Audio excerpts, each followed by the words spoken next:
ഒരു business owner അവരുടെ സ്റ്റാഫിൻ്റെ problems, questions, ആവശ്യങ്ങളൊക്കെ മനസ്സിലാക്കേണ്ട ഒരു രീതിയുണ്ട്. അതെന്താണെന്നറിയോ? ഒരുപാട് കാര്യങ്ങൾ നമുക്ക് വോയിസ് മെസ്സേജ് അയക്കുക, അതല്ലെങ്കിൽ മെയിൽ, അതല്ലെങ്കിൽ പറയുമ്പോഴോ കുറേ കാര്യങ്ങൾ പറയുക എന്നുള്ളതല്ല. 3 കാര്യങ്ങൾ അവരോട് ആദ്യമേ പറഞ്ഞിരിക്കണം. എന്താണ് നിങ്ങളുടെ പ്രശ്നം? ഒരൊറ്റ വാക്കിൽ. അതിൻ്റെ സൊല്യൂഷൻസ് 3 എണ്ണം. അവർ കണ്ടെത്തിയ സൊല്യൂഷൻ.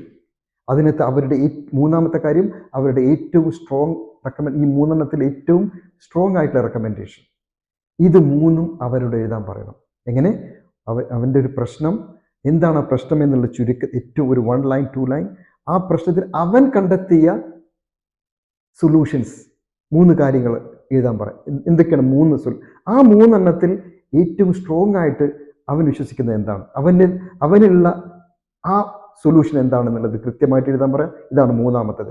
ഇതറിഞ്ഞിട്ട് നമ്മൾ അത് ആക്സെപ്റ്റ് ചെയ്ത്, അത് നമ്മൾ ഇപ്പോൾ വോയിസ് മെസ്സേജ് ആണെങ്കിലും ശരി, മെയിൽ ആണെങ്കിലും ശരി, ഇത് കിട്ടിക്കഴിഞ്ഞാൽ നമ്മളിത് വിലയിരുത്തി ഈ 3ഉം ഇതിൽ നമുക്ക് എന്താണ് അഭിപ്രായം അത് പറയാൻ പറ്റും.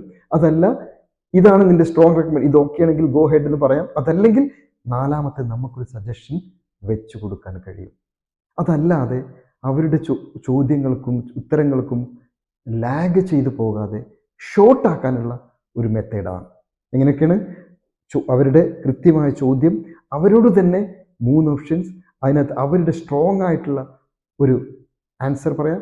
അതിനകത്ത് നമ്മൾ വിലയിരുത്തി, അതാണെങ്കിൽ അത് ഓക്കെ ഗോ ഹെഡ് എന്ന് പറയാം. അതല്ലെങ്കിൽ നമ്മുടെ ഒരു തീരുമാനം അറിയിക്കുമ്പോൾ കൃത്യതയും വ്യക്തതയും സമയവും നമുക്ക് ലാഭിക്കാൻ കഴിയും. Thank you very much.